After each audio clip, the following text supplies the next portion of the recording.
Everyone doing today?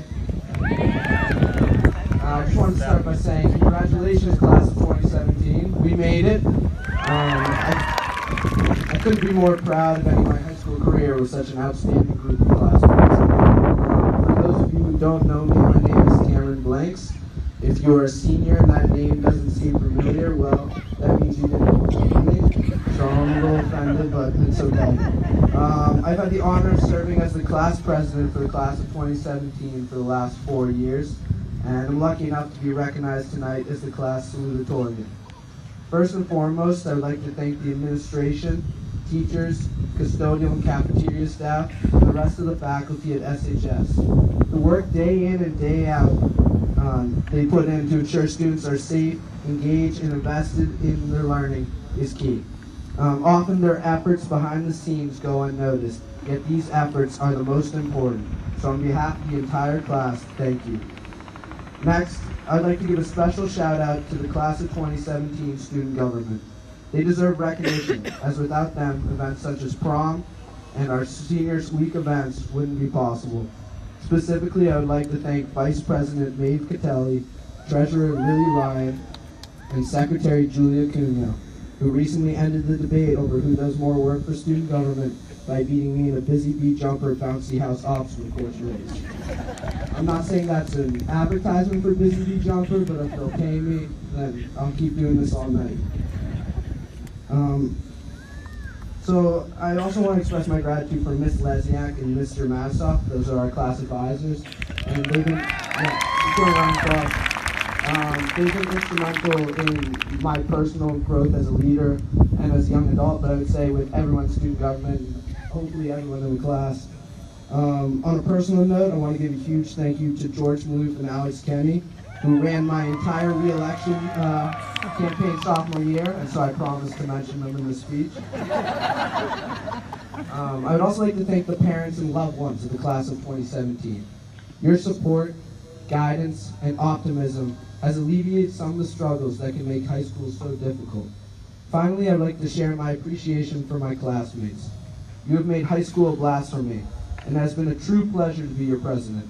I am proud of both your accomplishments here at SHS and the accomplishments you will most definitely have in the future. Now, if I seem a bit nervous, that actually isn't because I have to give this speech in front of such a large crowd. No, instead I just realized that this isn't my last act as class president. Instead, I have to plan our class reunions for the foreseeable future.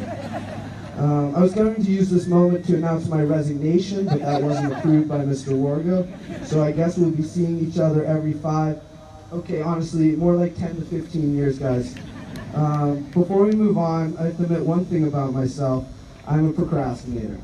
That isn't a huge deal, except I've been living a lie the last couple of weeks, as people have come seemingly out of the woodworks to ask how my speech is doing.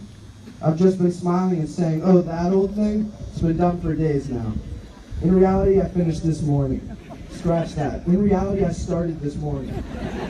I'd like to apologize to anyone I may have misled. In reality, I was doing to protect you from panic and me from being yelled at by my parents. That being said, the real reason I brought up my procrastination is to highlight some of the advice I received while writing my speech. As I struggled to find the focus necessary to complete this task, people were nice enough to offer their advice. But interestingly, this advice wasn't all the same. I've been told to be funny, but also serious. I've been told to be inspirational, but not preachy. I've been told to keep it simple, but to discuss complex topics. This trend of having to find the middle ground isn't isolated to speech writing. Students are told to worry about learning instead of just a grade, yet encouraged to take a standardized test to help them get into college. Young people are taught to form their own values and beliefs, yet advised not to be too opinionated. Even in the case of college introductions, the cookie-cutter intro includes, I love to go out and party, but I also love to stay in and binge Netflix. While honestly the mixed advice made me want to procrastinate writing this speech further, I believe this ceremony encapsulates the idea of finding the middle ground. For the class of 2017, graduation should be a moment to appreciate the past memories that made you the individuals you are today, while also a moment to look forward to the things you have yet to accomplish. 10 years from now, you likely won't remember how to analyze poetry, how to reject the null hypothesis, how to properly use French slang, what the revolving door is, or which muscle is responsible for smiling. You might not even remember some of the relationships you formed with your teachers and peers. But you've learned to become problem solvers, to be independent, how to communicate with others and build relationships, and how to persevere. You may remember the excitement of our hockey team reaching the Garden. You may remember parties on our last day of school. That's a bathroom party for those who don't know the lingo. Or the joy you felt on the night of prom or the senior dinner dates, and even maybe the bittersweet feeling of this graduation ceremony here this evening. But when these memories start to lose their shine, it's the values that your time here at SHS has instilled in you that you will never forget. Now, in order to find the middle ground, you shouldn't, especially during graduation, let the past consume you. Remember these values, but start looking to the future. Think of all the successes awaiting you. Acknowledge that failures will happen, but that they are simply an opportunity for growth. I am confident that this class will yield doctors and lawyers and politicians and musicians and teachers and a multitude of other professions. I've heard over the last couple of weeks a nice, optimistic sentiment that some of you may even change the world.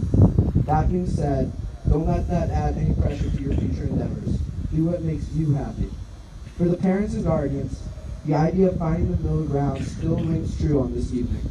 It is all right to feel sad about the idea of your child growing up and leaving home, sometimes for the first time.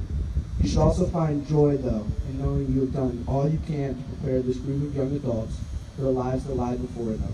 It's now their time to figure it out on their own. For the last time from me, congrats, class of 2017. It has been my honor to grow up beside you, and I wish you the best of luck in the future. Thank you.